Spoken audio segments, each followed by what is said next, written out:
আসসালামু আলাইকুম, ডেলিশিয়াস বাংলা ফুডে সবাইকে স্বাগত জানাচ্ছি নতুন আরো একটি রেসিপি দেখার জন্য। আজকে আমি আপনাদের সঙ্গে শেয়ার করব ভাপা পুলি পিঠা বা কুলি পিঠা তৈরির রেসিপি। অনেকে এই পিঠাটা শুধু নারকেলের পুর, তিলের পুর, ভাজা চালের পুর, মুড়ি ইত্যাদি দিয়ে তৈরি করে থাকেন, তবে আমি আজকে শুধু নারকেলের পুর দিয়ে তৈরি করে দেখাবো। আশা করছি রেসিপিটি আপনাদের কাছে ভালো লাগবে। ভালো লাগলে লাইক করে চ্যানেলটি সাবস্ক্রাইব করে চ্যানেলের সাথেই থাকবেন। তাহলে চলুন রেসিপিটি শুরু করা যাক। পিঠা তৈরি করার জন্য সবার প্রথমে নারকেলের পুরটা রেডি করে নিচ্ছি। তার জন্য চুলায় একটা প্যান বসিয়ে এখানে আমি 1.5 কাপ পরিমাণ কোরানো নারকেল দিয়ে দিলাম। এবার এখানে পরিমাণ মতো গুড় দিয়ে দিলাম। গুড়ের পরিমাণটা কতটুকু দিয়েছি সেটা আমি বললাম না, আপনারা আপনাদের টেস্ট অনুযায়ী যে যতটুকু খান দিয়ে দিবেন। আমি এখানে পাটালি গুড় দিয়েছি, আপনারা চাইলে খেজুরের গুড়, আখের গুড় অথবা চিনি দিয়েও এই পুরটা তৈরি করতে পারেন। আর নারকেলের পরিবর্তে আপনারা চাইলে এখানে তিল অথবা ভাজা চালের গুঁড়োও দিতে পারেন। চুলার মিডিয়াম আঁচে সবকিছু নেড়েচেড়ে মিশিয়ে নিচ্ছি আর গুড়টা গলে যাওয়া পর্যন্ত অপেক্ষা করছি। আর আপনারা চাইলে ফ্লেভারের জন্য এখানে দারচিনি, এলাচ দিতে পারেন। তো দেখতেই পাচ্ছেন গুড়টা গলে গিয়ে নারকেলের সঙ্গে মিশে গিয়েছে। এবার পানিটা শুকিয়ে আসা পর্যন্ত কিছুক্ষণ জাল করে নিচ্ছি। পুরটা রেডি হয়ে গিয়েছে। এবার এগুলোকে একটা বাটিতে তুলে আমি একটা সাইডে রেখে দিচ্ছি। এবার ডোটা তৈরি করে নিব। তার জন্য একই করে দিয়ে দিয়েছি 1 কাপ পরিমাণ পানি, সাথে দিয়ে দিচ্ছি স্বাদ অনুযায়ী লবণ। লবণটা পানির সঙ্গে সামান্য মিশিয়ে নিয়ে পানিটা ফুটে আসা পর্যন্ত অপেক্ষা করছি। পানিটা ফুটে এসেছে। এবার এখানে দিয়ে দিচ্ছি 2 কাপ পরিমাণ চালের গুঁড়া। এখানে আপনারা যতটুকু চালের গুঁড়া নেবেন তার অর্ধেক পানি দিবেন, তাহলে পারফেক্ট একটা ডো তৈরি হবে। এবার চুলার আঁচটা একদম লোতে রেখে ঢাকনা দিয়ে ঢেকে 5 মিনিট রান্না করে নিব। ফিরে আসলাম 5 মিনিট পর। আর দেখতেই পাচ্ছেন উপরে যে চালের গুঁড়াটা সেটা কিন্তু কিছুটা গরম হয়েছে বা সিদ্ধ হয়েছে। এবার এটাকে কিছুক্ষণ মিশিয়ে নিয়ে আমি চুলা থেকে নামিয়ে নিচ্ছি। এবার এটা কিছুটা ঠান্ডা হয়ে আসার পর এবার আমি হাত দিয়ে মেখে নিচ্ছি। ডোটাকে আমি কড়াই থেকে নামিয়ে একটা বড় মিক্সিং বলে নিয়ে নিয়েছি।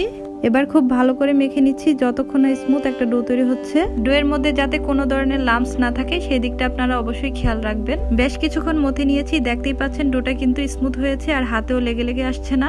একদমই পারফেক্ট ভাবে ডোটা তৈরি হয়েছে। এবার এই ডো থেকে একটা লেচি কেটে নিচ্ছি। আর বাকি যে ডোটা এটাকে আমি একটা ঢাকনা দিয়ে ঢেকে রাখবো যাতে উপরটা ড্রাই না হয়ে যায়। আর এই লেচিটা দিয়ে এখন আমি একটা রুটি তৈরি করে নিব। তার জন্য এই লেচিটার মধ্যে আমি একটা গোল শেপ দিয়ে দিচ্ছি। এবার রুটির শেপ দিয়ে দিব। রুটিটা খুব বেশি মোটা বা খুব বেশি পাতলা করে তৈরি করব না, কতটুকু মোটা রাখবো সেটা আমি রুটিটা তৈরি করে দেখিয়ে দিচ্ছি। আর আপনাদের সুবিধা মতো চাইলে সামান্য চালের গুঁড়া দিয়েও রুটিটা বেলে নিতে পারেন। আর রুটিটা আমি ঠিক এরকম পুরুত্ব করে বেলে নিয়েছি, খুব বেশি পাতলা আবার খুব বেশি মোটাও না। এখানে একটা ছোট বাটি নিয়েছি, এই বাটিটা দিয়ে আমি রুটিটা সমানভাবে কেটে নিব, এতে করে সবগুলো পিঠা একই সাইজের হবে। এবার আমি এই রুটিটার মধ্যে নারকেলের পুর দিয়ে দিব। পরিমাণ মতো পুর দিয়ে হাত দিয়ে একটু চেপে দিচ্ছি। খুব বেশি পুর দিলে পিঠাটা ফেটে যাবে আর কম পুর দিলে পিঠাটা দেখতে ভালো লাগবে না। এবার রুটিটা ভাঁজ করে খুব ভালো করে সিল করে দিতে হবে।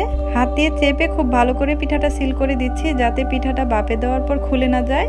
এবার আমি পুলি পিঠার ডিজাইনটা তৈরি করে নিব। প্রথমে হাত দিয়ে একটু চাপ দিয়ে ভাঁজ করে দিলে কিন্তু পিঠার ডিজাইনটা তৈরি হয়ে যায়। আসলে পুরো প্রসেসটা দেখে আপনাদেরকে বুঝে নিতে হবে কাজটা কিভাবে করছি।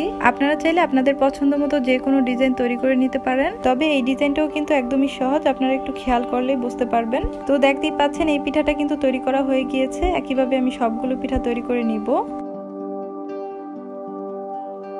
সবগুলো পিঠা আমি রেডি করে নিয়েছি। এবার এগুলোকে আমি ভাপে দিতে চলে যাব।